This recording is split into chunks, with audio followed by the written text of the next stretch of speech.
Hello everyone, आज हम लोग देखेंगे 8 अप्रैल 2023 का करंट अफेयर्स। तो जो भी इस चैनल पे नए हैं सब्सक्राइब कर लें। आगे बढ़ते हैं हम लोग। पहला प्रश्न है, इंडिया जस्टिस रिपोर्ट 2022 में किस राज्य ने शीर्ष स्थान हासिल किया है? तो ये कर्नाटका ने इंडिया जस्टिस रिपोर्ट के अनुसार पहला स्थान हासिल किया और इस रैंकिंग में इंडिया जस्टिस रिपोर्ट के अनुसार सबसे लास्ट रैंक उत्तर प्रदेश को प्राप्त हुआ है। तो हम लोग देखते हैं कर्नाटका के बारे में पहले, जिसका इंडिया जस्टिस रिपोर्ट में पहला स्थान है। कर्नाटका की राजधानी है जो बेंगलुरु है और यहाँ के मुख्यमंत्री हैं जो बसवराज बोम्मई हैं, जो भारतीय जनता पार्टी से बिलोंग करते हैं, और यहाँ के जो राज्यपाल हैं थावरचंद गहलोत हैं। तो कर्नाटका को है जो इंडिया जस्टिस रिपोर्ट में पहला स्थान प्राप्त हुआ है और सबसे लास्ट स्थान प्राप्त हुआ है उत्तर प्रदेश को।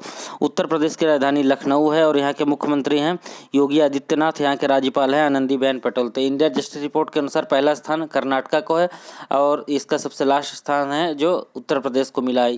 ये है जो टाटा ट्रस्ट के द्वारा जारी किया जाता है। IGR है जो इंडिया जस्टिस रिपोर्ट है, जो सेंटर फॉर सोशल जस्टिस और कॉमन कॉज और कॉमनवेल्थ ह्यूमन राइट्स इनिशिएटिव के सहयोग से टाटा ट्रस्ट का एक पहल है, जिसे पहली बार 1919 में जारी किया गया था और ये चौथा एडिशन है जो 2023 में जारी किया गया, जिसमें पहला स्थान है जो कर्नाटका को मिला है। दूसरा प्रश्न है हमारा, अनुमानित टीबी मामलों के लिए खुद का मॉडल विकसित करने वाला दुनिया का पहला देश कौन सा बन गया है? तो भारत है जो टीबी मामलों के लिए खुद का मॉडल डेवलप किया है। यह पहला देश कौन बन गया है? भारत बन गया है। भारत के राष्ट्रीय टीबी उन्मूलन कार्यक्रम के विकास के लक्ष्यों के अनुसार भारत है जो टीबी को 2025 तक समाप्त करने का लक्ष्य रखा है और यूनाइटेड नेशंस के अनुसार जो टीबी समाप्त करने का लक्ष्य है जो 2030 है। तो भारत ने टीबी समाप्त करने का लक्ष्य कब तक रखा है? 2025 तक है। भारत है जो खुद का मॉडल विकसित किया है, जो दुनिया का पहला देश है। तो आगे बढ़ते हैं। तीसरा प्रश्न हमारा, किस भारतीय एरोस्पेस कंपनी ने 3D प्रिंटेड क्रायोजेनिक इंजन का परीक्षण किया है? तो स्काई रूट एरोस्पेस है जो भारत की पहली एरोस्पेस कंपनी है जो 3D प्रिंटेड क्रायोजेनिक इंजन का परीक्षण किया है। तो हम लोग देख लेते हैं स्काई रूट एरोस्पेस के बारे में। स्काई रूट है जो भारत के पहले निजी तौर पर निर्मित क्रायोजेनिक रॉकेट इंजन धवन का भी पहला परीक्षण किया है। स्काई रूट एरोस्पेस की स्थापना हुई थी 12 जून 2018 को और इसका हेडक्वार्टर है जो हैदराबाद तेलंगाना में है। तो स्काई रूट एरोस्पेस की स्थापना हुई थी 2018 में। ये है जो Skyroot Aerospace 3D printed cryogenic engine का परीक्षण किया है। किसने? स्काई रूट एरोस्पेस ने। तो आगे बढ़ते हैं। चौथा प्रश्न हमारा, किस राज्य या केंद्र शासित प्रदेश की विश्व प्रसिद्ध बसाहोई पेंटिंग को GI टैग मिला है? तो बसाहोई पेंटिंग को GI टैग मिला है, JNK का है। तो JNK के बारे में देखते हैं। यहाँ की राजधानी है जो श्रीनगर है और यहाँ के जो उपराज्यपाल हैं लेफ्टिनेंट गवर्नर है मनोज सिन्हा है।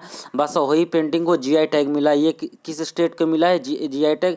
जम्मू कश्मीर को मिला है। पांचवा प्रश्न हमारा, किस देश ने टिकटॉक पर 1 करोड़ 27 लाख पाउंड का जुर्माना लगाया? तो ब्रिटेन ने जो चाइनीज कंपनी टिकटॉक पर लगभग 1 करोड़ 27 लाख का जुर्माना लगाया है। अगला प्रश्न हमारा छठा, चीन ने किस भारतीय राज्य में 11 स्थानों के नाम बदलने की घोषणा की है?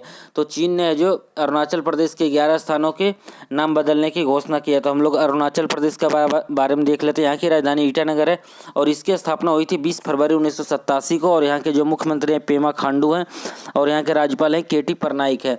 तो अरुणाचल प्रदेश के 11 स्थानों के नाम बदलने की घोषणा चीन के द्वारा किया गया है। सातवां प्रश्न है हमारा, किस राज्य सरकार ने गर्मी को समाप्त करने के लिए या मात देने के लिए कूल रूफ पॉलिसी की शुरुआत किया है? तो ये पूछा जा सकता है कि कूल रूफ पॉलिसी की शुरुआत किस स्टेट के द्वारा किया गया है?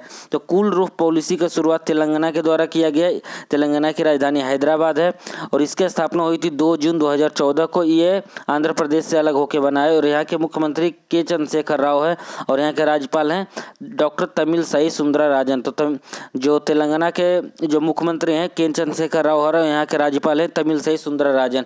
कूल रूफ पॉलिसी लागू किया गया है तेलंगाना राज्य सरकार के द्वारा। आठवां प्रश्न हमारा, बिहार राज्य के किस जिले के मरचा चावल को GI टैग मिला है? तो मरचा चावल है जो बिहार का है, इसके GI टैग मिला है। ये पश्चिमी चंपारण में उगाया जाता है। तो मरचा चावल को GI टैग मिला है, ये वेस्ट चंपारण में उगाया जाता है। नौवां प्रश्न हमारा, किस फिनटेक कंपनी ने open network for digital commerce platform पर shopping app pin code launch किया है? तो open network for digital commerce पे अपना शॉपिंग पिन कोड लॉन्च किया। किसने? फोनपे ने लॉन्च किया है। अगला प्रश्न हमारा, किस देश को संयुक्त राष्ट्र सांख्यिकी आयोग और मादक पदार्थ रोकथाम आयोग UNHIV एड्स के कोऑर्डिनेटिंग बोर्ड का सदस्य चुना गया है? तो भारत को है जो संयुक्त राष्ट्र सांख्यिकी आयोग UNHIV AIDS program coordination board का सदस्य चुना गया है। 12वां प्रश्न हमारा, डोप टेस्ट में असफल होने के कारण किस महिला वेट लिफ्टर को 4 साल का प्रतिबंध लगाया गया? तो ये संजीता चानू है जिन्हें 4 साल का प्रतिबंध लगाया गया है, जो महिला वेट लिफ्टर है। आगे देखते हैं हम लोग। 13वां प्रश्न हमारा, किसे अपना पहला ऑस्ट्रेलियाई ग्रैंड प्रिक्स 2023 जीता है? तो ऑस्ट्रेलियाई ग्रैंड प्रिक्स 2023 के विनर है मैक्स वर्स्टैपेन हैं, जो ऑस्ट्रेलिया ग्रैंड प्रिक्स का विनर है।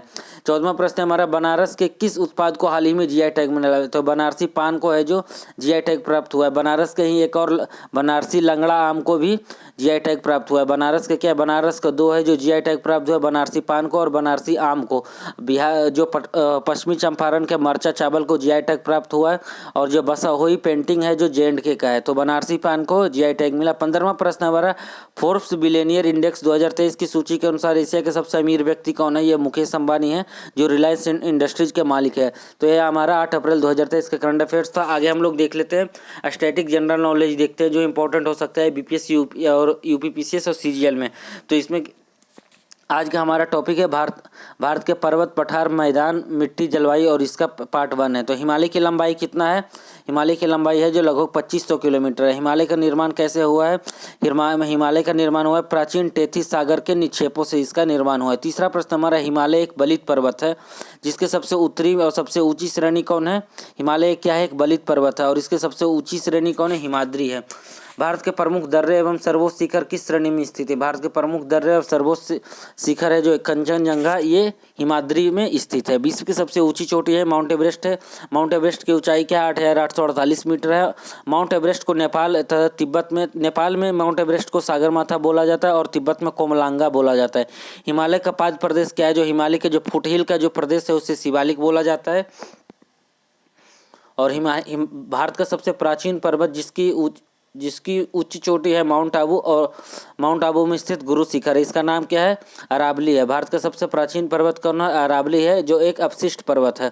अरावली पहाड़ी किस राज्य में है? राजस्थान में है। अरावली से ही लूनी नदी निकलती है, लूनी और बनास नदी निकलती है। तो यह हमारा आज का स्टैटिक था, और ये 8 अप्रैल 2023 का हमारा करंट अफेयर था। जो भी चैनल पर नए हैं सब्सक्राइब कर ले। Thank you everyone.